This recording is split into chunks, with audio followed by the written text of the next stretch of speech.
Shalom, Bapak Ibu dan Saudara yang terkasih dalam Tuhan. Pagi hari ini kita bersyukur menikmati anugerah Tuhan, menikmati kebaikan Tuhan, menikmati berkat-berkat Allah. Kita boleh ada sebagaimana adanya pagi hari ini semua karena Tuhan. Ya, ada kekuatan, ada kesehatan yang Tuhan berikan kepada kita.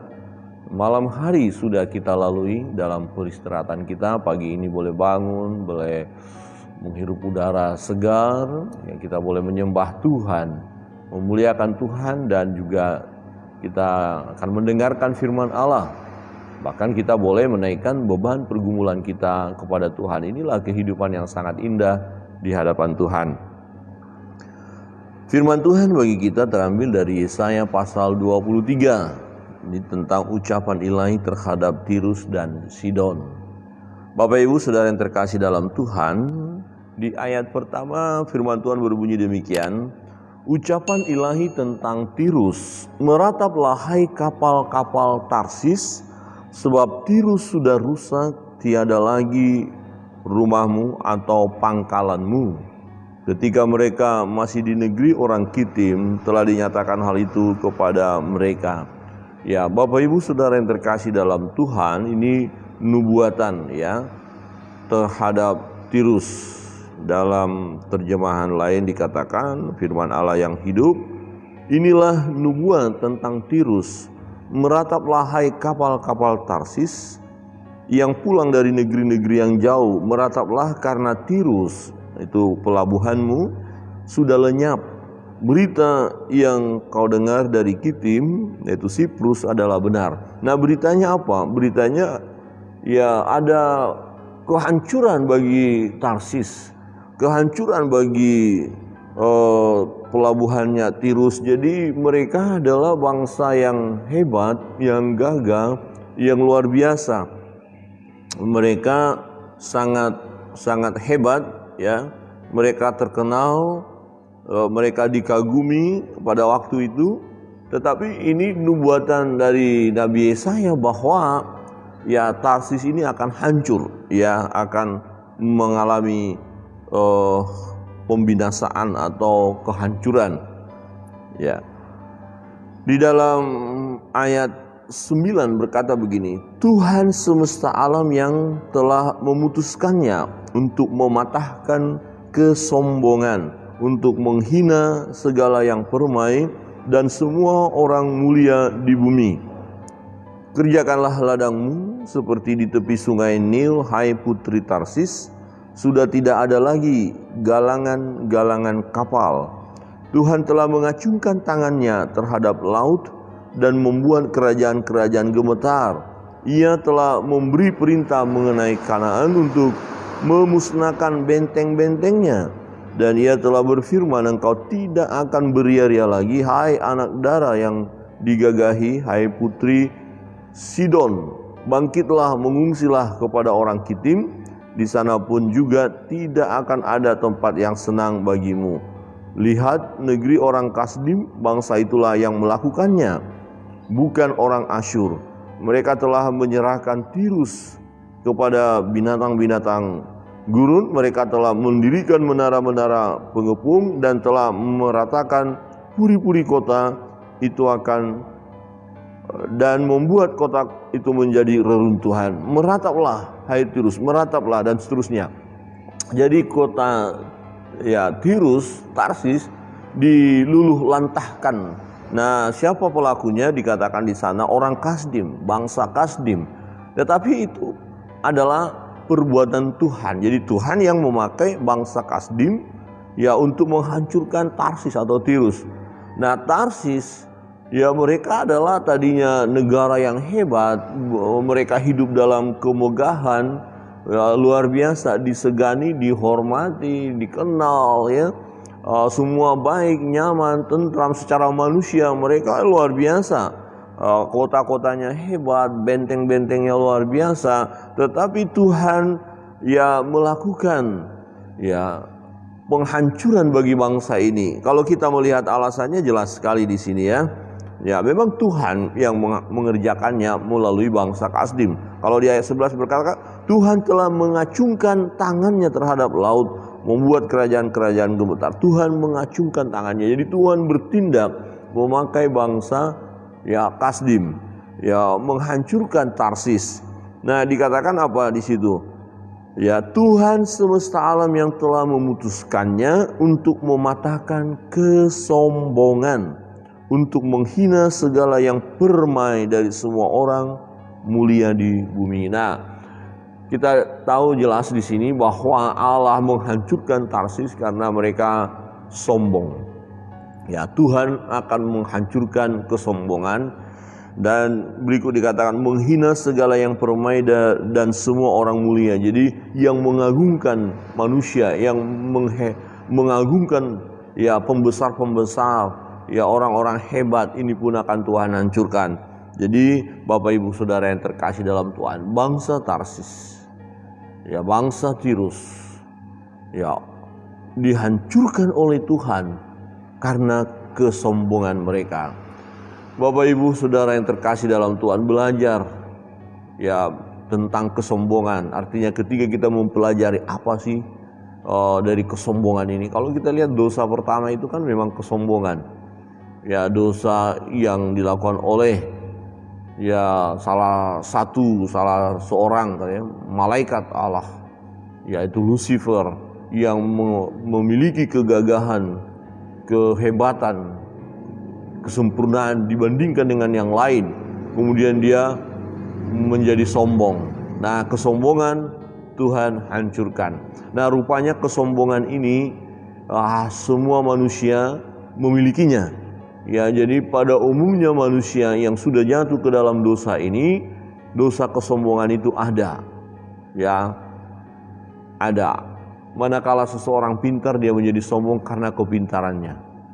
Ketika ada seseorang yang punya tenaga kuat, dia sombong dengan kekuatannya.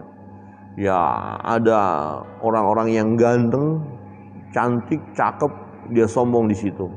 Ya, ada kelebihan. Jadi manusia itu punya kelebihan, pintar bernyanyi, pintar bermain musik, pintar olahraga, dia sombong di situ. Jadi dia memiliki sesuatu yang lebih. Nah, padahal itu diberikan oleh Tuhan. Namun ya itu membuat manusia menjadi sombong, dan kesombongan akan Tuhan hancurkan. Kesombongan tidak akan bertahan. Keangkuhan hidup tidak akan abadi. Tidak, Tuhan akan hancurkan. Sebagaimana ya Tirus ya dengan kota ya pelabuhannya Tarsis yang megah, yang dibangga-banggakan dengan kapal-kapalnya yang hebat. Dan ternyata Tuhan hancurkan, Tuhan patahkan semuanya. Jadi kesombongan akan Tuhan patahkan. Bapak Ibu Saudara yang terkasih dalam Tuhan, ini satu pelajaran penting dalam hidup kita. Waspada terhadap kesombongan. Waspadalah. Semua kita ya bisa terjatuh dalam dosa kesombongan karena memang apa? Kita memiliki kelebihan. Masing-masing kita berbeda-beda, dan sesungguhnya dalam diri manusia itu ada kelebihan yang Tuhan berikan.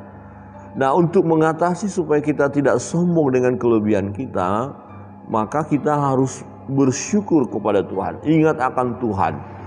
Jadi kalau saudara menjadi orang kaya yang diberkati oleh Tuhan, janganlah sombong dengan kekayaanmu, tetapi bersyukurlah kepada Tuhan atas kekayaan yang Tuhan berikan kepadamu, dan bagikan kekayaan itu kepada orang lain. Tujuannya apa? Supaya engkau tidak menjadi sombong. Kalau engkau kuat, hebat, ya, jangan menjadi sombong dengan kekuatanmu, dengan kehebatanmu, melainkan mengucap syukurlah. Jadi pandang kepada Allah yang memberikan kehebatan itu, kekuatan itu kepada kita. Kalau saudara pintar, ya, jangan sombong dengan kepintaranmu, tetapi bersyukurlah. Jadi mengatasi kesombongan saya lihat adalah kita harus memandang kepada Allah dan memposisikan diri kita tidak ada apa-apanya di hadapan Allah. Ya, ini. Jadi ketika kita sudah mulai melonjak mau sombong ini, ingat, oh Tuhan, aku ini gak ada apa-apanya. Ya, jadi sombong itu kan meninggikan diri. Nah, solusinya supaya kita gak meninggikan diri, kita harus merendahkan diri. ya kita merendahkan diri di hadapan Tuhan. Kita nggak ada apa-apanya. Ya, jadi jangan ada yang menyombongkan diri. Orang yang sombong akan Tuhan jatuhkan. Ya, sombong itu kan meninggikan diri. Jadi orang yang meninggikan diri akan direndahkan Tuhan. Tapi orang yang merendahkan diri akan ditinggikan oleh Tuhan. Bapak Ibu Saudara yang terkasih dalam Tuhan, bangsa ini mengalami kehancuran. Kalau saudara nanti membaca, ya, Yesaya pasal 23 ini luar biasa. Jadi sesuatu yang mereka banggakan, itulah yang Tuhan hancurkan. Ya, karena sesuatu yang mereka banggakan itu, kelebihan mereka itu yang menjadi modal mereka untuk sombong. Jadi saudara kalau menjadi orang sombong itu karena memang ada modal saudara untuk jadi sombong. Itulah yang membuat saudara, membuat saya, membuat kita jadi sombong karena ada modalnya. Modalnya apa? Kelebihan. Ya, ada sesuatu yang khusus yang kita miliki. Ya, misalnya kalau seseorang udah berhasil dan saya hebat, ini karena saya, ini karena saya, bukan karena kamu, bukan karena ada orang menolong saya, ya karena saya. Dan berkata ini bukan karena Tuhan, itu berbahaya. Tetapi yang harus kita lakukan adalah ini semua karena Tuhan. Amin. Ini semua karena Tuhan. Bapak Ibu Saudara yang terkasih dalam Tuhan, akhirnya bangsa ini mengalami penderitaan dan dikatakan 70 tahun. Ya, 70 tahun bagi bangsa ini. Ayat 15, pada waktu itu Tirus akan dilupakan 70 tahun lamanya, sama dengan umur seorang raja. Sesudah lewat 70 tahun akan terjadi kepada Tirus seperti terjadi kepada perempuan sundal dalam nyanyian ini. Ambillah kecapi, kelilingilah kota hai sundal yang dilupakan. Petiklah baik-baik, bernyanyilah banyak-banyak supaya engkau diingat orang. Dan sesudah lewat 70 tahun Tuhan akan memperhatikan Tirus sehingga ia kembali mendapat upah sundalnya, dan ia akan bersundal dengan segala kerajaan yang ada di muka bumi. Labanya dan upah sundalnya akan kudus bagi Tuhan, tidak akan ditahan atau disimpan, tetapi dengan labanya, ya dengan labanya itu akan disediakan makanan yang cukup dan pakaian yang indah bagi orang-orang yang diam di hadapan Tuhan. Nah, jangan salah tafsir ya. Kok labanya dan upah sundalnya akan kudus bagi Tuhan? Ya, ini bukan perbuatannya yang jahat, tidak. Tetapi berbicara bahwa usaha-usaha mereka yang mereka lakukan, pekerjaan mereka pada akhirnya akan berhasil dan mereka tidak menimbun lagi untuk diri mereka. Jadi hasil pekerjaan mereka ya tidak mereka buat untuk kesombongan mereka. Ya, tetapi akhirnya mereka persembahkan untuk Tuhan, untuk pelayan-pelayan Tuhan. Dan dengan kata lain, mereka akhirnya bertobat. Mereka bertobat, mereka datang kepada Tuhan, mereka layak di hadapan Tuhan. Bapak Ibu dan Saudara yang terkasih dalam Tuhan, kita melihat kebenaran firman Tuhan ini setelah mereka mengalami disiplin dan akhirnya Tuhan juga memulihkan mereka. Nah, terjadi pemulihan. Bapak Ibu dan Saudara terkasih dalam Tuhan, kita melihat bahwa Tirus yang sombong dengan kota Tarsisnya dihancurkan dan kemudian mereka didisiplin 70 tahun lamanya, tetapi kemudian dipulihkan. Ya, Tuhan pulihkan mereka karena ada pertobatan. Jadi ternyata Tirus pun akan bertobat, akan datang kepada Tuhan. Jadi orang yang bertobat akan Tuhan pulihkan. Jadi dalam perjalanan hidup ini jangan kita terjebak dalam hal kesombongan. Yang orang-orang sombong akan Tuhan patahkan, akan Tuhan hancurkan. Yang terpenting sesungguhnya dalam hidup ini adalah kita harus merendahkan diri dan senantiasa bersandar kepada Tuhan. Bersandarlah kepada Tuhan, hiduplah di dalam Tuhan. Ya, dengarkan firman Allah, lakukan firman Allah, maka kita akan diberkati oleh Tuhan. Kiranya Tuhan memberkati kita.